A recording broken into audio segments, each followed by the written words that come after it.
Hello. I am doing this review from StreamYard because it's just kind of easier for me to do this way because I want to pull in a video. And I don't have a ton of time to edit and stuff right now. So this is kind of the easiest way for me to do this. I hope you don't mind. But I recently finished A Ghost in the Throat.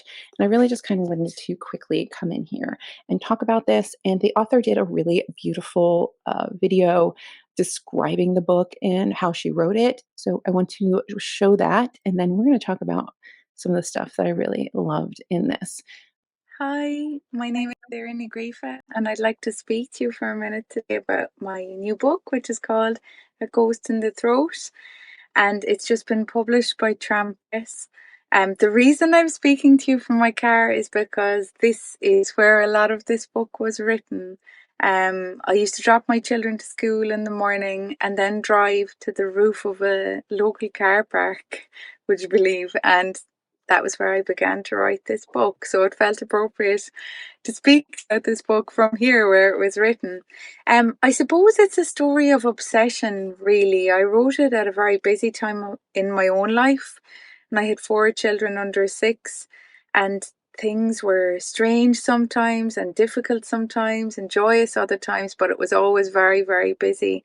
And throughout those days, I took great comfort in something that always remained steady and steadfast, and that was the echo of a very old poem called Queen Arthur Lyra. It was composed by Eileen Dovney Connell over 2 centuries ago, and the more I clung to that poem, the more curious I became about its author, Eileen Dove. And I suppose I kind of went on a bit of a quest to try to find out more about her, because unfortunately, there hasn't been that much research done on her own life, um, which is a which seemed an awful pity to me. And I suppose that's something that'll be familiar throughout histories, is that sometimes female lives can be neglected or go untold. So that was the task I set myself, to find out more about Eileen Dove Ní Chonaill. And the funny thing was that the more I found out about her, the more of an influence she began to have in my own life. So I suppose in some ways it's the story of how we came to haunt each other. So I just thought that was the perfect way to sum up this book so that we could just launch into talking about why I loved it so much. It also helps me with some of the pronunciation, I'm not going to lie, because it's hard for me to pronounce things in Gaelic. But I really loved this book from the absolute beginning. This idea of the amount of women's history that is lost because history doesn't hold on to those stories, to those points of view, to those lives. So even the women that we know of, like this poetess, we don't know as much as we might about Blake or I don't know, anybody, any man that wrote in the past, any man that existed in the past. Also, throughout the story, as we're learning more about Eileen, I wrote down an attempt to phonically say this. Eileen Dub, we're going to call her Eileen. As her story is told throughout this narrative, we see how much is kind of known about the men that surround her, her brothers, her husband, other people in her life. But the bits about her are just lost to time. And it's such a sad fact about history that a lot of the things that are lost are stories of women. There's also a reference in here, which I don't know if I'll be able to find it quickly, but there's a reference in here into the amount of stories that is lost from a woman burning their own letters and how those letters are the stories of women, those communications between women, and how those are often lost, and how you can erase a woman by just erasing her correspondence. It made me think a lot about Jane Austen in those passages, how much of the correspondence between Jane and Cassandra is missing from the narrative of her life, and how, though we know so much, we won't ever know as much as other people because the idea of keeping the papers of a woman was not something that happened a lot. For example, even museums and libraries did not keep the writings of women. Women were not something that they felt in general that their works needed to be saved for posterity. You think of something like the Bodleian, which has so many texts, historical texts throughout time from different parts of our history, but how those are predominantly from men.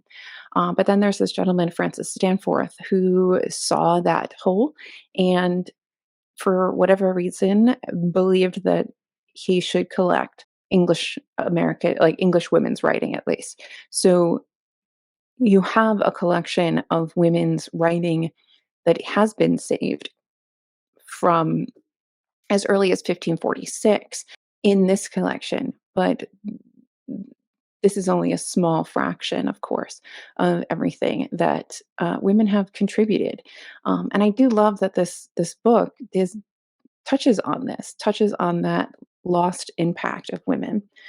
We start the narrative off with, this is a female text. This is a female text composed while folding somebody else's clothes. My mind holds it close and it grows tender and slow while my hands perform innumerable chores. This is a female text born of guilt and desire, stitched to a soundtrack of cartoon nursery rhymes. This is a female text, and it is a tiny miracle that it even exists, as it does in this moment, lifted to another consciousness by the ordinary wonder of type, ordinary to the ricochet of thought that swoops now from my body to yours. This is a female text written in the 21st century. How late it is, how much has changed, how little. This is a female text, which is a quina, a dirge, a drudge song, an anthem of praise, a chant and a keen, a lament, an echo, a chorus, a hymn, join in. And this theme of this is a female text really carries throughout the text itself. And you see the author struggling with housing and parenthood and her own obsessions with this poetess, with giving birth, with the complications of birth.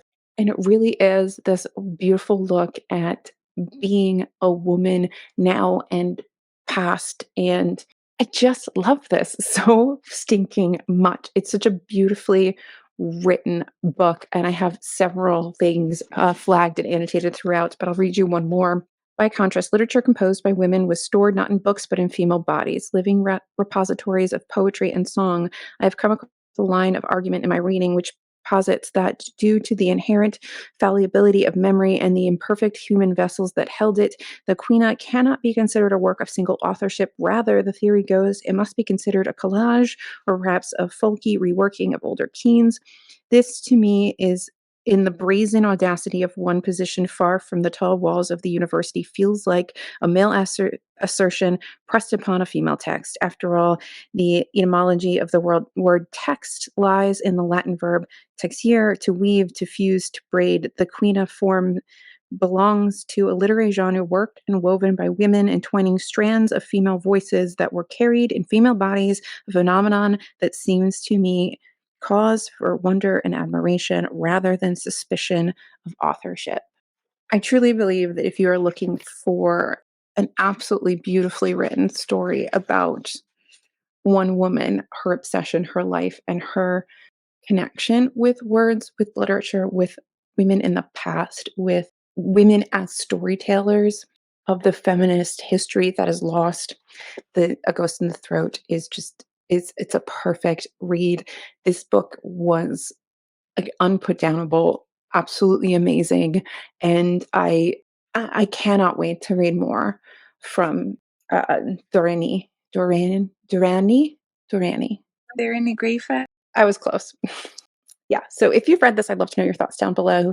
Uh, I don't even know how to, like, really clearly articulate how much I love this outside the fact that this is just, like, this made me kind of want to scream in, like, a primordial scream of, like, feminist rage, but also clap and be joyful of the silent contributions that have been made over the course of history and that are mostly lost, but still are impactful, that this woman today in the 21st century can obsess over and be connected to a text, a feminist text from so long ago, and have that take over her life, and to have parallels between the existences of one woman today and another woman hundreds of years ago. It's beautiful. It's wonderful. It's a must read. Have a pencil in hand. You're going to mark stuff up. And I do hope you pick this up. And if you do, tell me how you liked it if you haven't read it already. That is it.